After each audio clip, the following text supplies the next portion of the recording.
ওরে ফ্যামিলি ম্যানের সেই পিচ্চি মেয়ে তো এখন পুরাই হট নায়িকা। তার উপর আবার প্রেম করছে একসাথে দুইটা। আর ওদিকে আমির খানের এক্স নায়িকা অনলাইনে জাস্ট আগুন লাগিয়ে দিয়েছে। ব্যাপারটা কি, সবাই দেখি একেবারে ফিদা।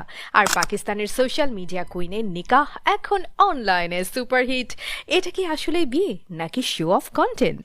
চলুন শুরু করা যাক আজকের গল্প আর গসিপ। ফ্যামিলি ম্যান সুপারহিট করার পর থেকে আশ্লেষা ঠাকুর লাইমলাইটে চলে এসেছেন। সেখানে তাকে দেখা গিয়েছিল মনোজ বাজপেয়ীর মেয়ের ক্যারেক্টারের, আর তাকে এখন বলা যায় ওটিটির নতুন সেন্সেশন। ফার্স্ট দুটো সিজনে তিনি আসলেই টিনেজার ছিলেন, কিন্তু এখন তার বয়স হয়ে গেছে 22। বলিউড নায়িকাদের জন্য একেবারে পারফেক্ট। সামনেই তাকে দেখা যাবে একটা বিগ বাজেটের রোম্যান্টিক কমেডিতে, কিন্তু এর মধ্যেই তাকে নিয়ে শুরু হয়ে গেছে বিশাল স্ক্যান্ডাল। ইনস্টাগ্রামে তার প্রায় মিলিয়ন ফলোয়ার, তাই পাপারাজিরা তাকে ভালোই ফলো করে। এরাই এবার বের করে ফেলেছে ডুবে ডুবে জল খাচ্ছে আশ্লেষা। তিনি নাকি গোপনে একটা লাভ ট্রায়াঙ্গেলে জড়িয়ে পড়েছেন। ও, এর মধ্যে একজন আবার স্টার কিড আর আরেকজন রহস্যময় এক মুম্বাইয়ের মিউজিক কম্পোজার। গত সপ্তাহে গোয়ার একটা সিক্রেট বিচ পার্টিতে আশ্লেষাকে দেখা গেছে এই কম্পোজারের সাথে। এই লাভার বয় নাকি আবার আশ্লেষার জন্য একটা প্রাইভেট লাভ সংও নিয়ে এসেছিল, যার লিরিক্সে বলা আছে for ever together. How romantic! বেচারা তো আর জানে না আশ্লেষা তলে তলে টু টাইমিং করছে। ও নো!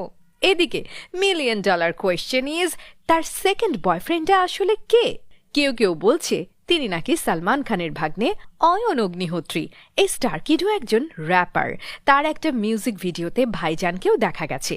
এখন দেখা যাক আশ্লেষা এখনকার সেলিব্রিটিদের মতো আবার সিচুয়েশনশিপ করছে কিনা, মানে একজনকে লাইনে রেখে আরেকজনের সাথে মস্তি আনলিমিটেড। আশ্লেষার ইনস্টা স্টোরিতে একটা হার্ট শেপড লকেটও দেখা গেছে, যার ভেতরে নাকি দুটো ছবি লুকুনো। এই না হলে বলিউড লাভ স্টোরি। হ্যাঁ, So beautiful, so elegant, just looking like a wow. আর ওদিকে আমির খানের তারে জামিন পারের কথা মনে আছে নিশ্চয়ই। সিনেমাটা তখন সুপারহিট করলেও সেখানে যে কোনো নায়িকাও ছিল সেটা তখন আর কেউ খেয়াল করেনি, কিন্তু সেই ভুলে যাওয়া নায়িকাই এবার সোশ্যাল মিডিয়ায় সুপার ভাইরাল হয়ে গেল। ইয়েস, এই নায়িকার নাম হচ্ছে গিরিজা ওক। মজার ব্যাপার হচ্ছে শাহরুখ খানের জওয়ান মুভিতেও কিন্তু তাকে দেখা গিয়েছিল। আর এবার তিনি এসেছিলেন একটা পডকাস্টে। সেখানে সাধারণ নীল শাড়ি আর স্লিভলেস ব্লাউজে তাকে যা লাগছিল না, দারুণ! এর কয়েকটা ক্লিপ পরে অনলাইনে কিন্তু ছড়িয়ে পড়লে সবার নিউজ ফিডে এখন শুধু তাকেই দেখা যাচ্ছে। প্রায় সবকটি প্ল্যাটফর্মেই তিনি এখন নাম্বার 1 ট্রেন্ড করছেন। হ্যাঁ।